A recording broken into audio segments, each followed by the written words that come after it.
a bee landed on like my neck area, and I just kind of let it sit there because I heard that the bees like get the salt from you. Like that's why they like to land on people. And so I kind of forgot it was there because it was kind of just huddling there, tiny little bit of ticklishness. And then my mom called my phone, and I'm in like a spiritual mood. I've been reading for 30 minutes, an hour, and we're talking, and then I forget the bee's there, and then the bee stings my finger because I touch it by accident. And then I haven't had a bee sting in a while. I guess I'm really reactive. Like my finger really swole up. And so I had to, tell my mom I had to go. And like I was in this good spiritual mood. And I immediately go into this like kind of almost rage, like, come on, like trying to do a good thing here. And then I get back in my apartment and like hours later, it's still throbbing. Like it's hurting so bad. It feels like because it stung me on my pointer finger, kind of on the pad of my finger, but the nail, it was like so swollen. The nail underneath it was feeling like my nail was gonna bust because it was like so much pressure underneath it. And I took some Benadryl, and that caused it to finally go down. And then I had that thought of like, I've always had thoughts of like, oh, maybe I should just go like live in a monastery somewhere, something like that, you know, or like just live out in the boonies, like kind of take my son and just be out in some kind of random wilderness area, just away from everything. And this kind of reminded me of like the medicines, the Western medicine stuff like that. Something like that happens, and if I was in India, if I was out in the boonies and I have to drive an hour into town to help get some medicine or something like that. Alan Watts said something like, the only Zen in the mountains is the Zen you bring with you. So kind of this whole story, stinging my finger, it gave me the lesson. I'd heard that quote, and I've heard similar quotes that, you can kind of do your practice where you are. You don't need to travel. You don't need to do all this stuff. It just reminded me of that in a very practical way of like, the little creature comforts we have here. Do I really need to be somewhere else to do my practice? Would I even want to be somewhere else? I am a Westerner at the end of the day. And I think a lot of people that have traveled to other countries to do these kind of pilgrimages, or they spend time in India or something, they're not that comfortable. They're not used to the diet. They're not used to the austerity. I think Ram Dass used to say it can be good to like disconnect and be in that environment. But for a lot of people, it ends up being suffering. And even like organizations that help kind of like Peace Corps kind of stuff, there's a lot of people that ended up hating it because you're put in that environment, you're not used to it. You're used to more luxurious accommodations. You're just not used to the whole thing. That's the thing about the lessons or the spiritual quotes or learning anything spiritually. Until you experience it, it's like driving a car. You could read about how to drive a car. You could watch videos on driving a car, but till you're in traffic with the car trying to operate it it's a different experience, like theory versus practice. And so that was definitely a practice moment of like, yeah, all this spiritual woo woo, you don't have those creature comforts, or even if you are in a monastery, something like that, or you're out in the boonies, you don't have access to all the things that you're used to. And it could be a serious thing for your health. What if you cut your hand out on the farm, sort of thing, and now you have to drive into town? Like there's an ambulance to get to you is going to take forever. There is weirdly in the cities, there is a safety being close to things. When you're kind of out in the boonies, things can happen. Especially if you're in another country, maybe you don't speak the language either, or you don't speak it well, right? Maybe under pressure you can barely speak. It's hard to think if it's not your first language, or even you're not bilingual in the language. And it's kind of brought me to other kind of moments like this. I remember when I was a kid, my uncle, he had like a hornet's nest by his door, and we would go out to his like garden area, and I said something to him like, "Why do you leave that hornet's nest? Like, why don't you get an exterminator and knock it down?" He said something like, that's God's creation sort of thing. I don't want to destroy it. And, he like that came up because he eventually committed suicide many years later, probably 60 something, 70 something years old. He was a very nice guy and he owned some properties and like my dad had written about my story because he did a eulogy sort of thing and he asked us like any experience with Uncle George. And that was my experience. You know, it always stuck out to me as a kid, thinking that, you know, I see the wisdom in that where it's like you're destroying things unnecessarily. I still remember as a kid too, I like me and my brother were in Canada and we're at some like rocky sort of beach and there's all these jellyfish. So me and my brother just were like throwing rocks at the jellyfish, killing the jellyfish for no reason. And I kind of look it back at myself in disgust at that. You know, we were like 10-year-old kids, but even so, I look back at just like so the world is so violent already. Why cause more of it? And kind of the Janus are like that. You don't want to step on a bug even because it could be your mother from another life, something like that. And I remember walking home from work one time at night, there was like a slug on the ground. So I'm like, I dodged it. I want to step on it. It was like kind of crawling across. And then more and more, as I kept walking, more and more kept appearing. And I almost started laughing because it was like now I'm like doing the jitterbug, trying not to step on these slugs. So they're just like everywhere. And you know, it's kind of like the universe, like, oh, so you really don't want to step on them? Okay, dance, then like really take it serious. There's like a Zen story too of a child that would raise his finger like the Zen master. He would The Zen master would always like raise one finger at the end of his talk, and like this kid was kind of making fun of him, imitating him, and then he called the kid in front of him and chopped off his finger. And that kid eventually became a monk, and he learned his one finger Zen from that moment when the master cut off his finger. And this was like my one finger Zen, getting stung on the finger. I kind of thought of that story too. It was like that physical pain, something you sometimes can learn. It's a corporal punishment from the universe. You learn something in that moment. That really helped me throw away all those thoughts of ever like needing to go to another country to find myself because it's everything's within you. And more importantly, even from a practical level, it doesn't even make sense. Something like that. Like I wouldn't have Benadryl maybe in my house. You know, maybe I wouldn't be able to easily find it. And people don't think about that too, especially as a Westerner. If you go to another country and you hear about this, a lot of people get abducted or held for ransom or murdered.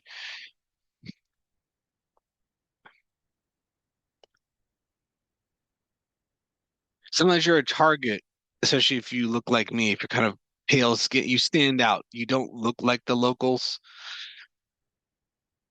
You know, even if you're in Europe in a way, you don't dress like the locals. When I was in Europe, they can tell you're American. I remember one guy joked, I could always tell who the Americans are because they're wearing shorts or they're dressed shabbily. Because like the Europeans kind of dress in jeans and they're very chic. So it's you always stand out as an American where you go, even if you're not loud. You kind of just your how you look, how you carry yourself, people can tell. So if you're in a country where physically you don't even look like the population, you're more of a target, especially these days.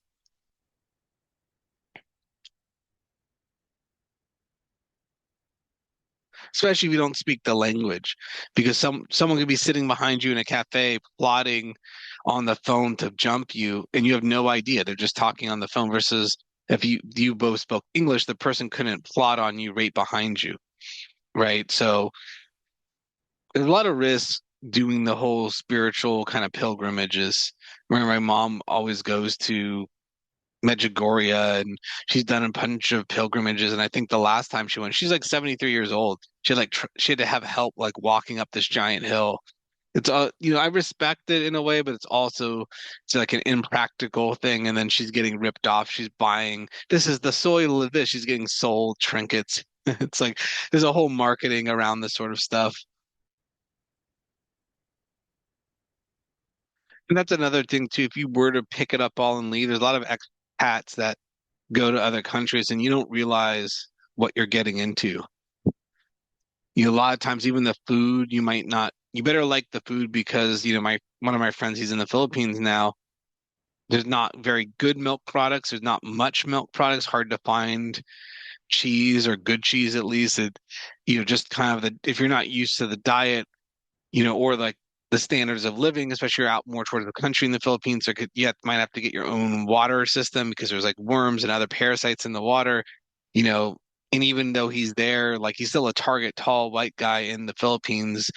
You're still a more even if he's married to a Filipino woman, but even still, you're kind of a target because you're still an American white guy that doesn't know the language. It's very clear you're not of them. And so you're more targeted for maybe something to go wrong.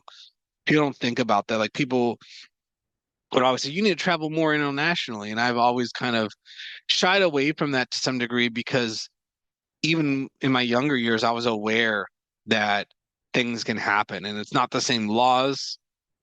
I remember once I was in Europe with a group and they wanted to go to the strip club and I didn't go. I was married at the time, one, but two, I just know the seedier elements of a country like that, it's going to draw a issue. Like, what if I get drunk or something and my wallet gets lost now? I don't have my ID anymore. Or, you know, I get mugged or something. And interestingly enough, I still remember one of the guys in the group. I heard the story that he was drunk and some like guys are trying to essentially mug him in a nice way where it was like he was so drunk. He's like, "Oh, can we get some money?" And then he was going to the ATM to get the money. And luckily, one of the other friends saw it and stopped him. But that's the thing. There's kind of these muggings that can take place where you're out of it and someone takes advantage. And I remember too, we were at a restaurant once and they do this thing in the Czech Republic. They bring out a calculator to kind of scam you. Like, they're giving you higher price menu. They're playing games. And I remember one of my friends was like, we can't put up with this. This is like, don't pay that. Do this. And then I'm like, dude, we're in a foreign country. I don't want to get the police called. Like, that's the game that can get played, especially if you're not a local, at least.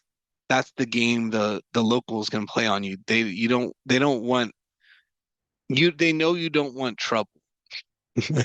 Especially if you're in kind of the downtown ritzy area like we were, they know they can play the game with you. And if you remember later, we went outside of downtown more into the local area to this kind of bar. And I remember like the one of the ladies behind the counter, she gave us this look, because we're Americans, they can cause trouble apparently in Europe.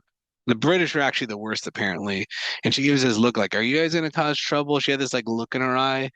And we luckily I was with a good group and like we were talking with the locals and then I could see she was happy with us. Like, okay, they're not those type of Americans. Um, the prices were like $3 for a meal there versus like $14 as an American. So they didn't have the fake stuff at this one. And I think a lot of people don't realize that you pay the tourista tax when you're abroad, especially if you don't look like the culture, you can't speak the language. A lot of people that even marry into the culture, they have to have their wife or husband that is of the culture do the negotiations. They have to go hide away so they don't pay the tourist tax. So living in another country as an American, it's good and bad. I don't, there might be a reason to, if you're retiring and you're going to live cheaply and you accept the risks, um, that you could be a target. There's kind of expat communities in a way to kind of have less of that, but you're kind of always at risk. That's one thing I love about the US. You could be anonymous here in a way, especially if you dress down. I find it's like, a lot of people dress up, they show off their wealth in America. You can dress like you don't have wealth. It's like a beautiful thing. You can make yourself not a target. And if you, especially if you know how not to act like you have a bunch of money, you're not flashing things the way it's kind of like even if I'm on vacation in the US, I like to pay with a credit card so I don't have to show what's in my wallet. Like, even have the card in a separate pocket so you don't even pull out your wallet. There's a lot of ways you can protect yourself in the US. You know the culture, you know what is signaling wealth. Maybe if you're in a foreign country, you don't know what you're doing is signaling wealth or signaling naivete. You might be putting off signals you're not aware of, or you might be offending people without realizing it. I remember one of my friends, we were at a Czech bar, he was trying to give a tip, he gave all this money, and the the lady was like getting mad at him taking because it's like it's looked at as like offensive, like you're homeless. There's not a tipping culture in Europe, so it's looked at as offensive when you're giving a tip. It's like you're saying you think they're poor or something. She eventually took it, but it was like a back and forth. I think it is worth traveling internationally just to see how other people live. This, me being the Czech Republic, I've been to Canada, Czech Republic. Canada's kind of like America Junior in a lot of ways. So the cultural differences aren't very much. Um, More in how people act, kind of like they're more nice, polite up there. But in the Czech Republic was my first time kind of seeing how it is being like a complete outsider. And like I've always have wanted to go to India or somewhere where I could see how people really live, like India, Africa, where people are beneath the poverty line in certain areas, just to experience that and be more grateful. I know people that have done that. Maybe I still will do that at some point. But as a white American, I feel like if you're going to do one of those trips, you have to know someone that lives in the country. You have to have a guide. You have to have that level of protection that you know a true local because you're less likely to be a target when people know you're associated with someone locally.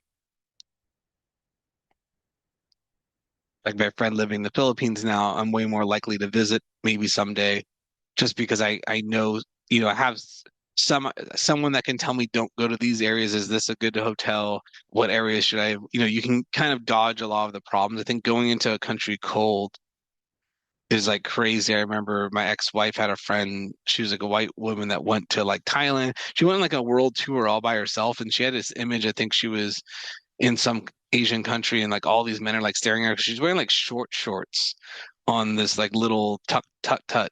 And it's like, the other culture's a little more conservative and also she's white, so like she's all these men that are kind of looking because it's like unusual, you're going to stand out more.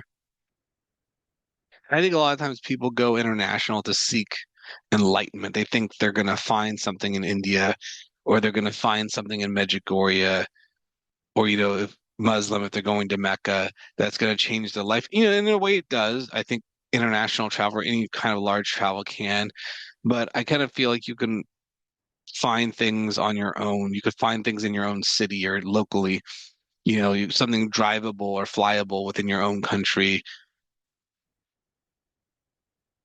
So I always forget how expensive vacations are. Even I took a recent vacation. I got a good deal on a hotel room, but it was still $500 for 6 nights.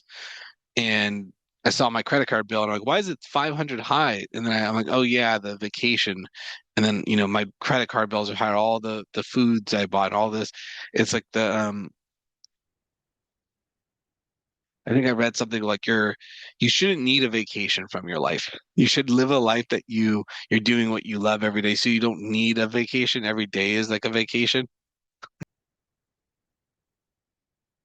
So I feel like too often it's when people go searching for enlightenment or a spirituality in other countries, they're running from themselves, like the Zen in the mountains sort of thing. You're going to have the same problems if you go to India that you have now mentally. They're going to follow you. You're not going to magically completely change as a person just because you went somewhere else. Obviously, yes, there'll be some changes, but those base problems you have, those base those base desires that you can't get rid of, those base traumas, you're not going to magically fix them just from traveling, just from taking vacations. Even a corporate job, you're not going to, just because you took a 2 week vacation doesn't mean you're going to be happy for the rest of the year. I always kind of find like there's a honeymoon period for a few days when you're back, but that vacation that you get doesn't really help you all that much. I remember I had a friend, his name was Rowdy. He used to say, this is back in college, so wise beyond his years. He used to say, like, how many days of your life are really like memorable? Like maybe 100. And you live all these years, but often you're just kind of like going through the motions. And it's so true. It's like that old song, working for the weekend, like Monday through Friday and Sunday night, really. You're kind of getting prepared for the week. You're doing chores. You're not. you're not really having the time to like enjoy things. And if you are going out or something, you kind of have that like, oh, I better get home, got to get up tomorrow. You can't really enjoy things. Like, and even if you do the unemployment sort of Seinfeldian Summer of George, where you're just kind of off from work and you're not looking for a job, and you're kind of just using your savings and just kind of vegetating. I've done that once. I had a 3 month period between jobs where I just purposely just I was in corporate. I my first corporate job after 2 years, 2.5 years. I needed just a break because so soul crushing. I needed a sabbatical,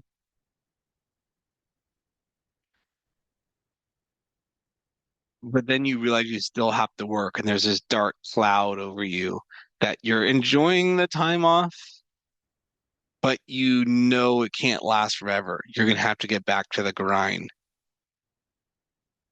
And there was that glorious period of I think like the first 2 weeks to a month of that where it was like to like recover. I don't have to get up every day on someone else's schedule. I don't have to deal with these psychotic people, especially that job. They're really crazy people, small business, and they narcissists and doing illegal stuff. It was a lot.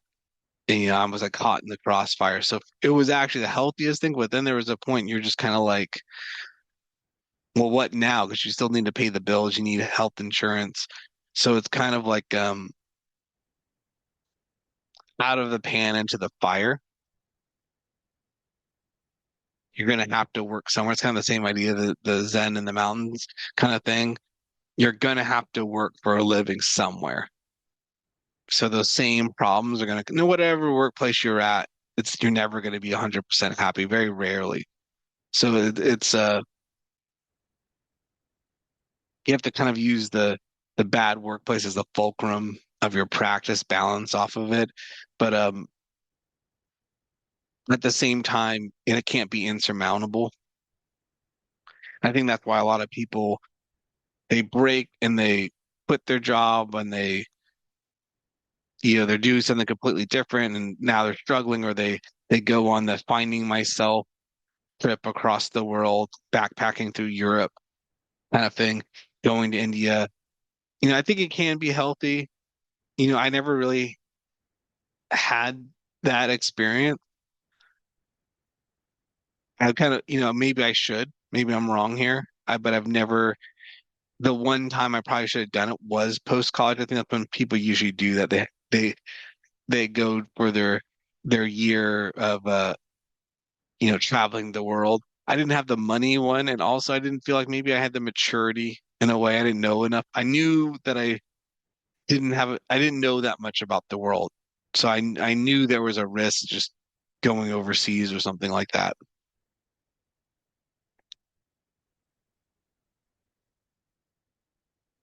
My friends recently, I live somewhat near Lake Tahoe, and I do love Tahoe, the beauty of it. He's like, you need to start going more, and I'm like, well, it is a few hour drive, and I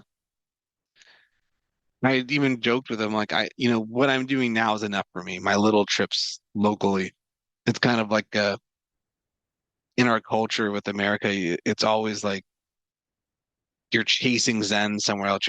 You're trying to find fun somewhere else besides your own house with you. You have to be active. You have to be doing things. And I think there's the other side of it where people become like a hermit, like my parents, where they really only do church events. Maybe some friends come into town, but they're so churchy. They basically live in the house like basement dwellers, and they creep out like cockroaches to go nibble on some Christianity, run right back. And it's as I'm getting older, I'm getting a little more like that.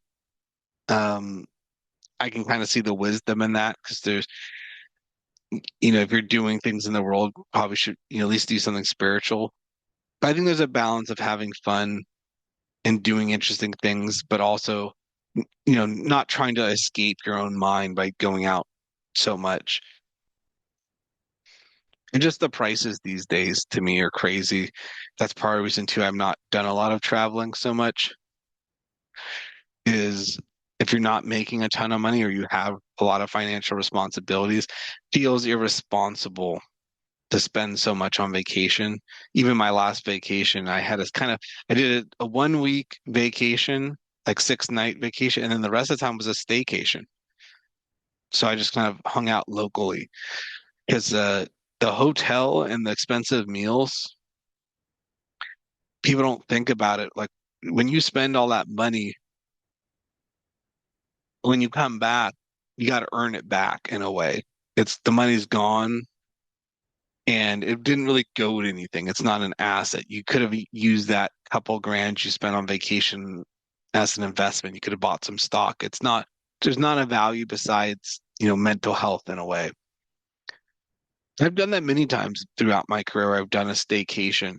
You don't have to plan anything. You don't have to buy airplane tickets.